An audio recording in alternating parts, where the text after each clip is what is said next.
All right, so we've got section 2 in chapter 6 today.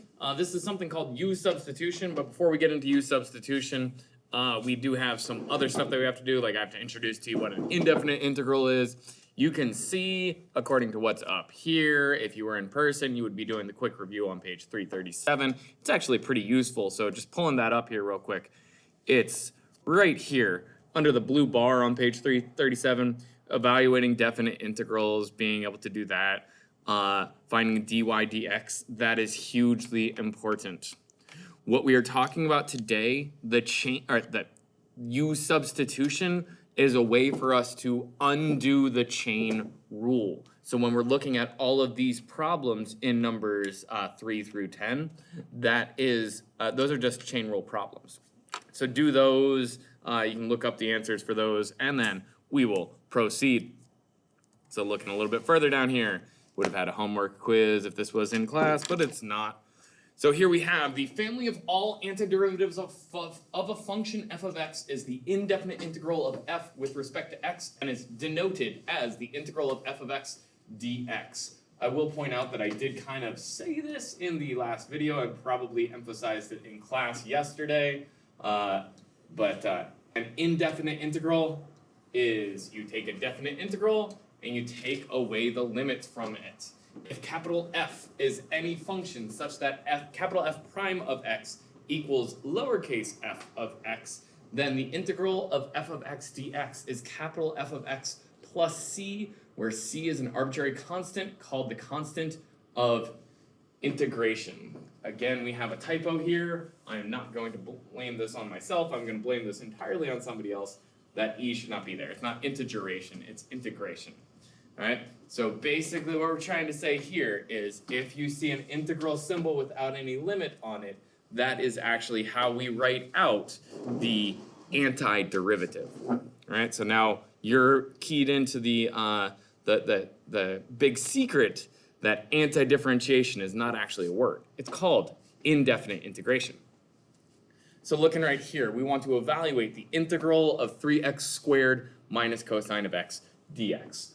All this is figure out what gives us a derivative of 3x squared minus cosine of x. Now looking at that, we happen to know from last chapter when we talked about, sorry, my bad. When we talked about definite integration, I gave you the rule for the power rule for anti-differentiation. Now you know that's called the power rule for integration. It'll come up here in the next slide or so. But again, from last chapter, we know that it's going to be x to the n plus 1 divided by n plus 1. Minus the antiderivative of cosine is whatever gives us a derivative of cosine, so we know that it is sine of x. And just like I've been telling you guys for the past few weeks or so, the SIGN of the SINE tends to be a place where people make mistakes. So the sine of the sine is a mistake. Antiderivative of cosine is sine. And we need a plus c at the end. I guess technically you could use any letter that you want here because it is just an arbitrary constant, but every single book that I've ever looked at, every single professor that I've ever learned this from has always used c at the end. So just stick with tradition and call it c. Now looking at places I can simplify, 3 and 2 plus 1 cancel off, so I'm left with just the integral is x cubed minus sine of x plus c. And there's your answer. So indefinite integration, you now know, is just the same thing as what we've been calling anti-differentiation.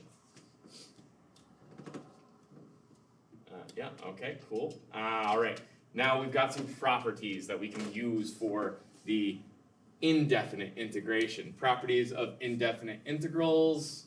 We actually used some of these properties already. The integral of k f of x dx is equal to k times the integral of f of x dx for any constant k. We used that on the last page when we took the integral of x squared and just kept that 3 around.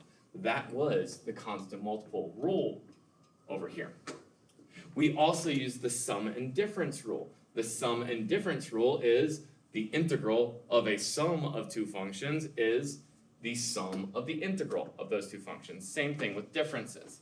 Down here, you have the power formulas. And again, I've been trying to beat you over the head with these. Power rule. If n is not equal to -1, then the integral of u to the n is equal to, the integral of u to the n du is equal to u to the n plus 1 over n plus 1 plus c. If n is equal to -1, that means you're taking the integral of u to the negative first, du. That is equal to the integral of 1 over u, du. And I've told you guys this before, we've used this before, it's technically ln of the absolute value of u plus c. Please don't forget the absolute value because we're talking about indefinite integrals now, the absolute value does matter. Last chapter, when we were talking about those definite integrals, generally I gave you values where we were just dealing with positives, so the absolute value didn't matter. Now, it does. Looking over here, we've got the trigonometric formulas. That's where I keep saying the SIGNs of the SINEs tend to mess with people. So look in here, trying to make these bigger so that you guys can read them at home. We know the integral of cosine of u du is equal to sine of u plus c. Integral of secant squared u du is equal to tangent of u plus c. Integral of secant u tangent u du is equal to secant u plus c. Integral of sine u du is equal to negative cosine u plus c. Integral of cosecant squared u du is equal to negative cotangent of u plus c. And integral of cosecant u cotangent u du is equal to negative cosecant u plus c. Exponential and logarithmic formulas. I know there was at least one of you last chapter that asked what is the antiderivative of a non-e to a power. There you have your rules. Integral of e to the u du is equal to e to the u plus c. Integral of a to the u du is a to the u over ln of a plus c. Integral of ln of u du. I don't have this memorized, so you don't have to either. This problem is actually something called an integration by parts problem. So I will show you that, not this section, next section. Integral of log base a of u du. Again, that's an integration by parts problem. You can memorize those formulas, but it's better to just use them as integration by parts. I will also point out that all of these formulas are found in your book. They're on page 332. It's a giant tan box, has them all listed right there for you. All right. So we've got letting f of x equal to x squared plus 1, letting u equal x cubed. We want to find each of the following antiderivatives in terms of x. The idea here is just driving home the importance of the variable expressions. Like here we've got the integral of f of x dx, right? So there's a. Pretty straightforward. Come on, pen, work for me. A. Integral of f of x dx. Integral of f of x dx is going to be the integral, let's see, f of x is x squared plus 1 dx. So here, this is a very straightforward problem. All we got to do is apply our rules. I mean, we have a power rule here. Our power rule says we've got x to the 2 plus 1, so x cubed divided by 2 plus 1. So it's x cubed over 3 plus, and I know this one wasn't on the previous page, but I have been using it with you guys. If you see a constant, the antiderivative or the integral of a constant is that constant with an x tacked onto it. So it's x cubed over 3 plus x, and please, please, please, in the future when I ask you about indefinite integrals, never forget the plus c. So number A, where we have the integral of f of x dx, it is equal to the integral of x squared dx, which is equal to x cubed over 3 plus x plus c. Now when I look at part B is just taking the integral of f of u du. All right, so that's a little bit different. Well, actually not that much different, because now we have u's All we have to do here is change our f of x to a u. So we're going to have u squared plus 1 du. Now I'm going to say something here that might not make too much sense right now, but it is something that we have to acknowledge. The u on, or the variable on the differential, when I introduce this this way of writing an integral, I called this a dummy variable because it doesn't matter what's in there, but it better match the variable in the integrand. Since those two variables match, we are just going to proceed and do the exact same thing, except it's going to be u cubed over 3 plus u plus c. We do the exact same work. The only difference is we had a different variable. Now, I do want to point out that the directions do say to put the answer in terms of x, so we do now have to sub in what our u is. Now, we look back up here and we see u is equal to x cubed, so the integral of f of u du is going to be u cubed over 3 plus u plus c. Now that answer is perfectly fine if you don't believe in simplifying stuff. I hope at this point in knowing each other, you recognize that I do like simplifying stuff. So if I'm looking at this, this would actually be x to the 9th over 3 plus x cubed plus c. So now looking at that, you can see the answer is slightly different when we talk about the integral of f of u du. Now let's look at something even entirely different. We have part C. The integral of f of u dx. Now this is something that is not allowed. When I plug all my stuff in, this is going to be the integral of f of x was x squared plus 1, so f of u, again, is u squared plus 1 dx. Now this is something you're going to have to be on the lookout for. Again, I did try to draw your attention to the fact that the u matched up here. Now it should be clear why I was telling you that you should be checking for that. Because I see this is dx, this is u. This no match this. This no match this means we can't do this problem. We need to rewrite u in terms of x. So this is going to become the integral, instead of u squared, it's going to be u x cubed squared plus 1 dx. So noticing here, we are doing some substitution in here. You might even say it's a substitution with a u. I don't know, maybe call it U substitution.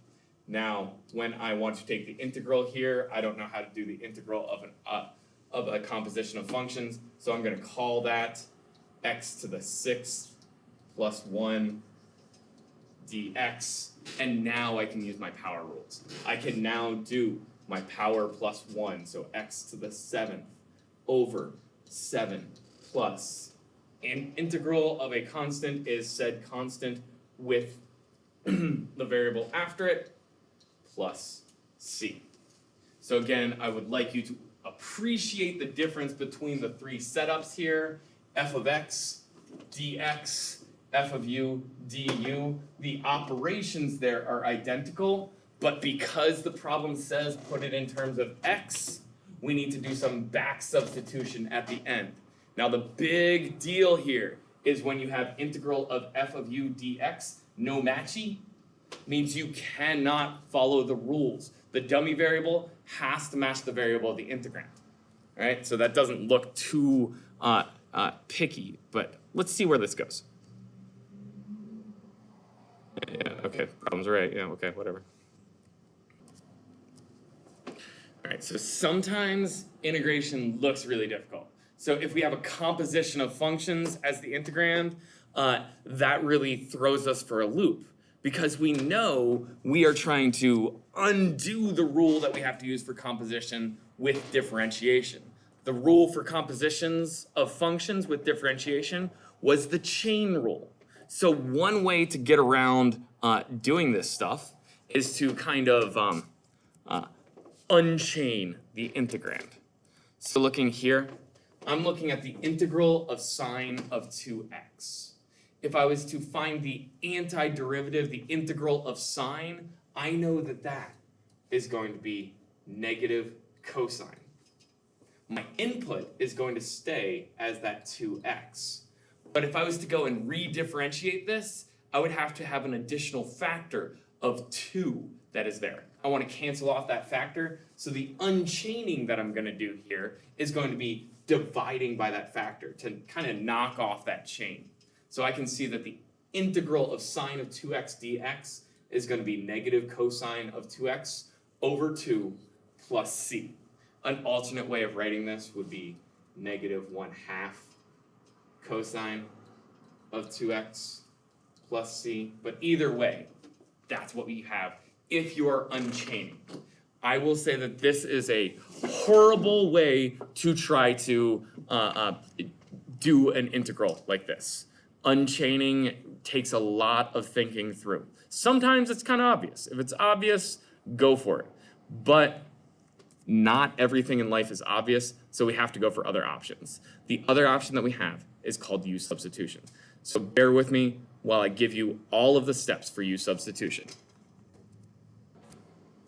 Okay, so one thing that I have to give you a heads up on is how do I know when to use U substitution? And what draws my mind to U substitution is any time I see a composition of functions in my integrand. It could be a composition with some other factors in there, but anytime I see a function within a function, I'm going to use U substitution. In this case, the function within a function is going to be sine of x and 2x. So the first thing that I do is I'm going to choose a u. And the way that I choose my u, I look at my composition of functions and I find the inner function. That is my u. So if I'm making some notes here, hey, come on, that was supposed to be a pen. Stupid smartboard. The u is always your inner function. Again, we know to use U substitution because we've got a composition of functions. We see the composition, we write up here, we say u equals whatever the crap is the inside. The inside here is 2x. Step 2, find du and solve this to match what's in the problem. So looking up here, I see that I've got f of u is sine of 2x. So this part, I would probably think of this in my head. This is f of u. Everything else, that's what I'm trying to match. So looking here, I am finding du. du, I think we did this like 2 or 3 chapters ago. This was the differential section. We find the derivative of 2x, 2, and we multiply by dx. Now remember back when I said we identify f of u in our head, we look at the rest of the integral.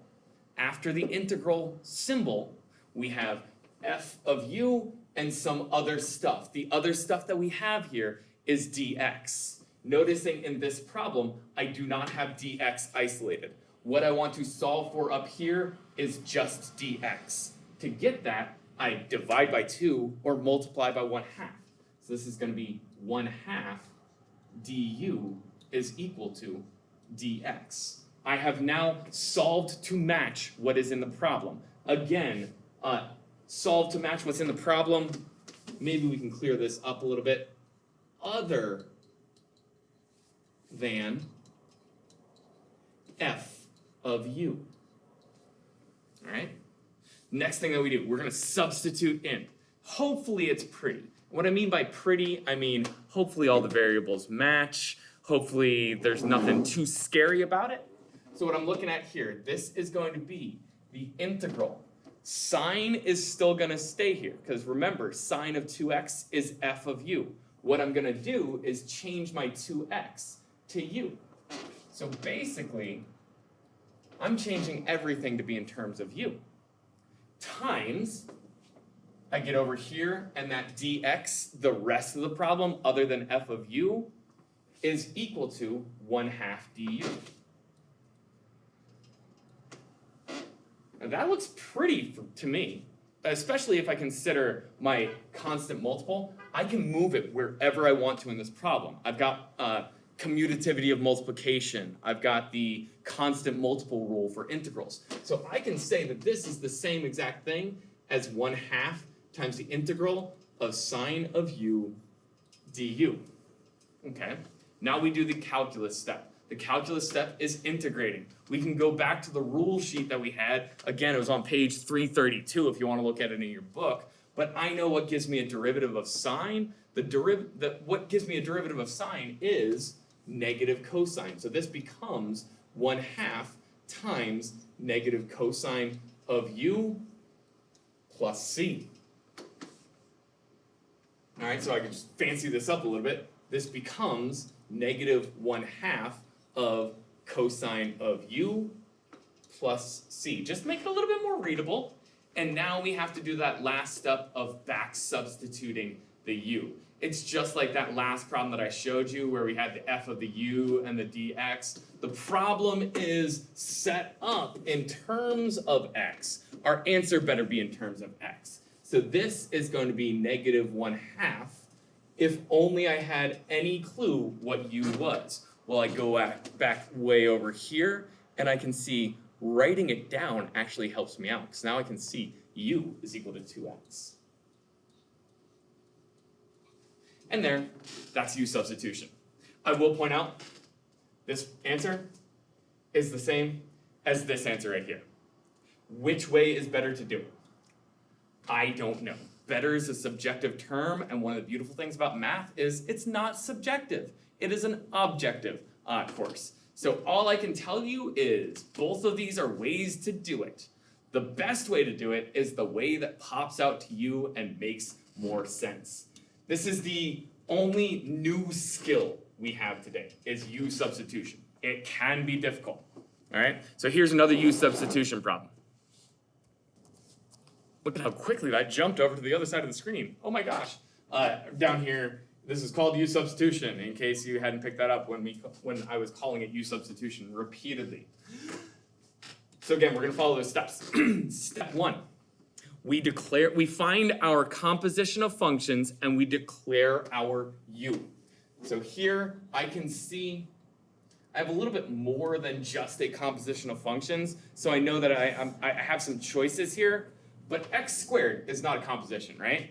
That e to the x cubed is a composition of functions. So this right here, just to mark it up, and again, this part would be in my head. That's my f of u. If that's my f of u, I go for the interior function to declare what my u is.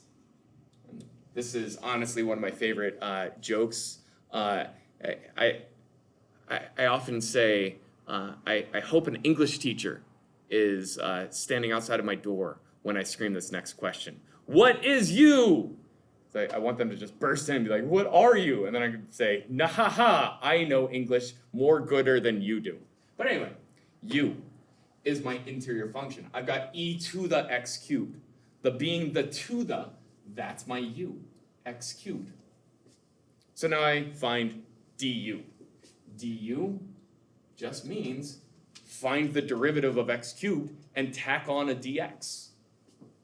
3x squared dx. I'm going to give you a nice little life hack here. When we declare our du, everything that's left in the problem other than f of u, oops, sorry, I didn't mean to offend you guys. Everything that's left in the integral other than f of u should match the du except for any constant multiples here. We are only going to shift around our constant multiples. We're not going to move our variables. Because if I move my variable over here, I'm all of a sudden going to have x's and u's mixed with each other, and that's just not allowed. Now, if I look back at my problem, again, I segregated off the f of u, and I see everything that's left is x squared dx. Well, this doesn't say x squared dx, but if I divide by 3, it does. So I'm going to call this 1/3 du is equal to x squared dx. So now I can take this problem. I mean, if it's a little bit easier to envision it, you could even rearrange this integral as the integral of e to the x cubed times x squared dx to really see that in this problem we have excuse me, we have the integral of e to the u times x squared dx is the same thing as 1/3 du. And just like last time, that constant multiple, it goes wherever it's easiest for us to look at. Personally, I think that the 1/3 goes out front, makes it look the prettiest. And now the only thing that I have left, well, okay, there's a couple of things left to do, but the only really difficult thing that I have to do is figure out what has a derivative of e to the u. And that is, again, a rule on page 332. This becomes 1/3 e to the u. Can't forget my plus c. And now I need to back substitute. If only I knew what my u was. Oh, hey, I wrote it down so I remember it. Remember, all of you that don't like to put your work down, this is probably one of those parts that you want to put your work down. So we have 1/3 e to the x cubed plus c.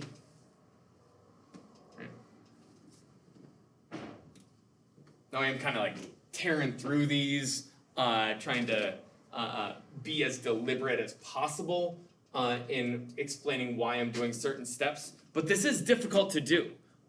So it is a new skill that you're learning, and a lot of times calculus students have difficulty with this. It's okay. The only way to get better at a skill is by practicing said skill. So here's some more practice. We see that we've got some a multitude of functions here. Personally, I can see that one of them is an f of u. Again, this part I would put in my head, or do in my head, not put in my head. What the heck am I talking about here? Pen. This right here is an f of u. So what is the interior part of that function? The interior part of that function, what is having something else done to it? Well, u is equal to 1 plus x squared. I know some of you might have been including just x squared as your u. Whenever you have a constant being added on there, use it. So like if this was 2 plus x squared, include the 2 plus in there, as long as it's a constant term. Because when I find my differential, this is all of a sudden going to become, let's see, 1 differentiates out. And we have just 2x dx. And again, looking at the other stuff in this problem, if it helps, rearrange the problem so that this becomes integral of the square root of 1 plus x squared. But I don't care about that because that's f of u. What I do care about is times 6x dx. I'm trying to match the rest of the problem. After the integral of f of u, I want this to match what's here. I don't have a matchness there. I do happen to have all the variables match, but I have to figure out what can I do to 2 to get it up to 6. And quite simply, if you multiply 2 by 3, you are going to get 6. Another life hack for you, when you're trying to mess with du, only 2 operations you should really be doing are multiplication and division by constant factors. So here, again, if I multiply du by 3, I'm going to get 6x dx. Now it's going to make this look a little bit easier, right? This is going to end up being the integral of, all right, so square root of u times, instead of 6x dx, that's the same thing as 3 du. Okay, cool. I don't like that constant multiple hanging out there, so I'm just going to move it around, make this a little bit easier for me to deal with. I think at this point we recognize that if we have square root, we should really be thinking of square root as a rational exponent. In fact, that's why you learned that in Algebra 2, but don't tell your Algebra 2 teacher that. So now I can see I just have a power rule to do on my u. Now this might take a little bit of, maybe a little bit of finagling here. We have 3 times u to the 1/2 plus 1. Again, you might be able to do 1/2 plus 1 in your head, but why risk it when you don't have to? Plus c. Okay, cool. Still not quite there because we're not allowed to have u in our answer. Remember, the question was asked in terms of x. The answer better be given in terms of x, or else, you're just a jerk. So looking at this, 1/2 plus 1 is the same thing as 1/2 plus 2/2. And this is one of those steps that if I was doing this on my paper, I would probably do that in my head, and I would immediately recognize that 1/2 plus 1 is 3/2. So I'd have 3 times u to the 3/2 and divide by 3/2 plus c. Again, if you see anything that you could actually cut some corners on, feel free to cut corners. I'm trying to show as much work as possible. This becomes 3 times 2/3 u to the 3/2 power. Remember, dividing by a fraction is multiplying by the reciprocal, plus c. I now see the 3's cancel out. So I have 2.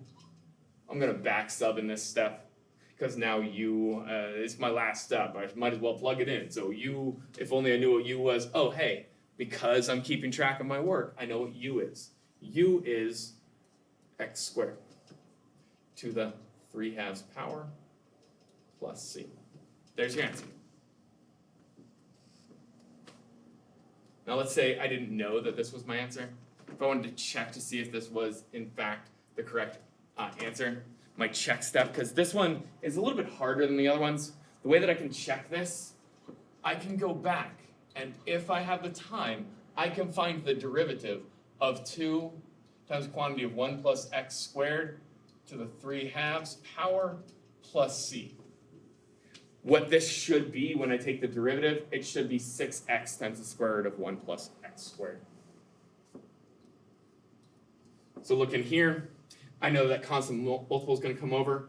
2, I know power rule, bring it down. So 2 times 3/2 times the quantity of 1 plus x squared to the 3/2 minus 1. C differentiates out because it's an arbitrary constant. 2's cancel out. 3/2 minus 1 is 3/2 minus 2/2. 3/2 minus 2/2 gives me a 1/2 power, which is the same thing as square root. Let's see here.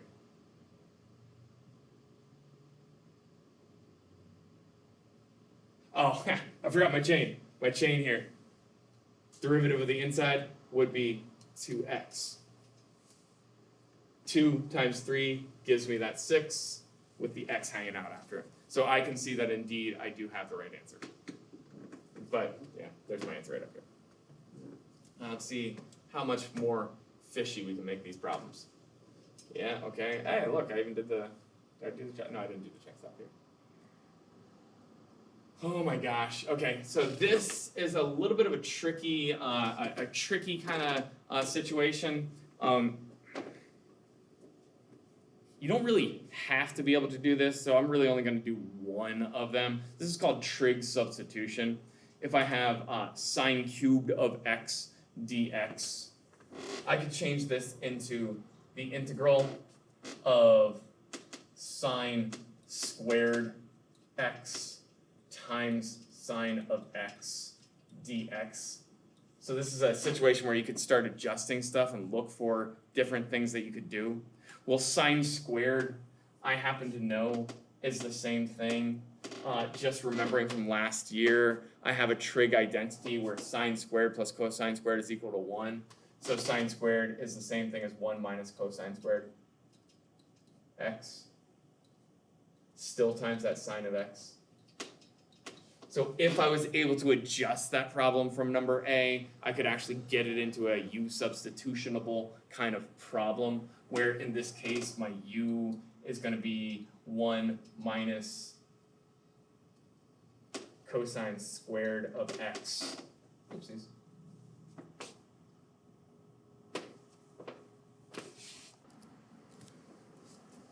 No, that's not going to work. That's not, man, this is awful. Okay, so just showing you why this wouldn't work. I can see now that my du would be, okay, so that goes away, negative 2 cosine of x times negative sine of x dx. Yuck. This ends up being 2 cosine x sine x dx. So again, when I'm looking at my f of u here, the du does not match everything else that's in this problem. What I'm running into here is I chose the wrong u, which is entirely possible in these types of problems. So when you choose the wrong u, you know what you do? You go back, you grab your eraser, you erase all of this work. Oh, I'm going to need a bigger eraser. We're going to need a bigger eraser. And we go back here, and we start from scratch. So we have to figure out what our u is here. Let me just make up another u.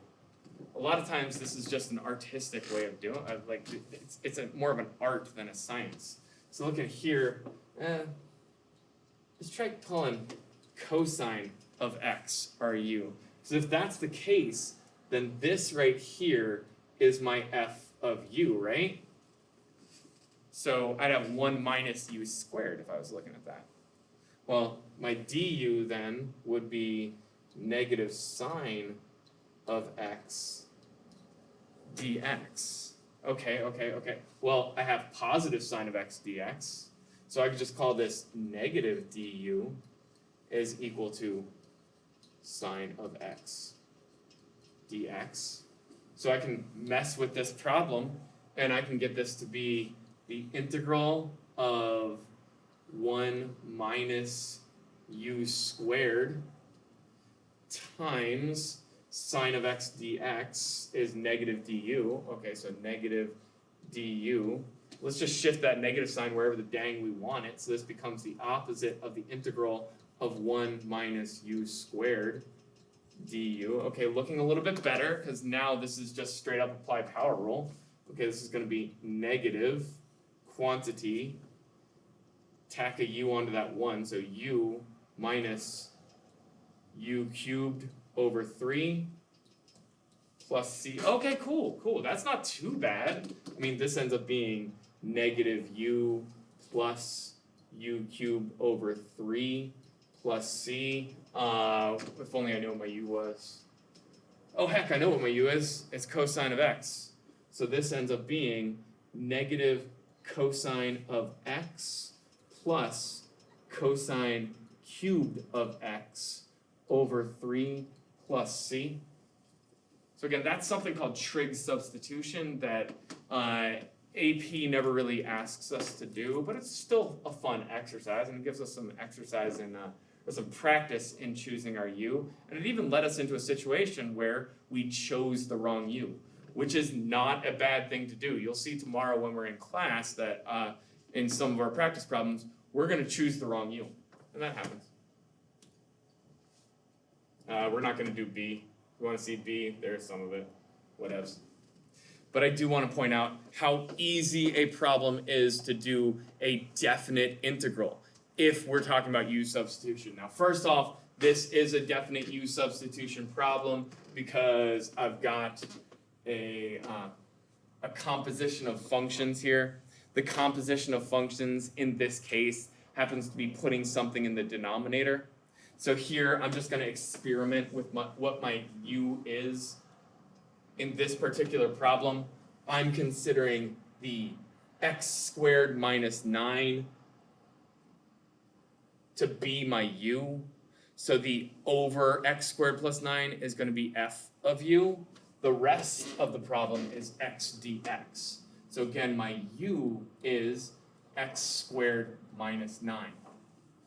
Therefore, my du is going to be x squared differentiates to 2x. The minus 9 differentiates out, so I've got 2x dx. Again, we're eliminating that over x squared minus 9. We now see that we have, integral from 0 to 2 of, let's just call this 1 over x squared minus 9 times x dx. Rearranging stuff to make it easier to look at. I want this to match x squared dx. So I'm going to take this half du is equal to x dx. Now here's the kicker when you have a definite integral. We're going to rewrite this integral, but everything's going to be in terms of u. These limits are in terms of x. If we change those limits to be in terms of u, we don't have to back sub in this problem. So what we can do here, we can find u of our upper limit, so u of 2, which would be equal to 2 squared minus 9, which is going to be 4 minus 9, negative 5. So we've got negative 5, and we evaluate at our lower. U of 0 is going to be 0 squared minus 9, which is going to be 0 minus 9, negative 9. All right? So now I'm going to go and sub everything into this problem.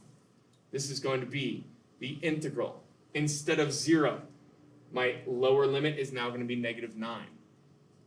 Instead of 2, my upper limit is now going to be negative 5. So now my limits are in terms of u. As long as my entire integrand is in terms of u and my differential is in terms of u, I don't have to deal with x's anymore. So this, instead of 1 over x squared minus 9, this becomes 1 over u times, instead of x squared dx, this becomes 1/2 du.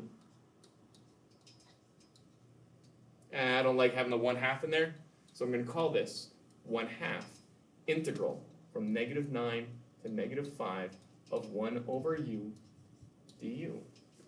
Okay, so now I need to go back to my fundamental theorem of calculus. I know that that 1/2 is going to stick around outside of here because it's not even part of the integral, so it's going to be 1/2 times the fundamental theorem boxy thing. Antiderivative of 1 over u is ln, and we again emphasized it today that it's ln of the absolute value of u, running from negative 9 up to negative 5. Okay, cool. So this becomes 1/2, and I'm going to put this in parentheses so that I can keep those boxy brackets together. Remember when I taught you Fundamental Theorem of Calculus Part 2, I said a lot of other people use the evaluation bar. I use the brackets to keep this stuff together. So this is going to be ln of the absolute value of the upper, negative 5, minus ln of the absolute value of the lower, negative 9. Okay, so that's just ln of 5 minus ln of 9, right? So this becomes 1/2 of ln 5 minus ln 9. This next step, you don't necessarily have to do it, but you know, it just makes me happy when I rewrite this as 1/2 ln of 5/9. Now, because of the particular situation that we have here, we could actually check to see if our answer is right. So give me 1 second while I pull up my calculator. So again, I said the answer was 1/2 ln of 5/9, and you can see I've actually done that right here, where I have negative 0.294 as my answer. Watch what happens when I plug in the definite integral from 0 to 2 of x over x squared minus 9 dx. Oh, look at that.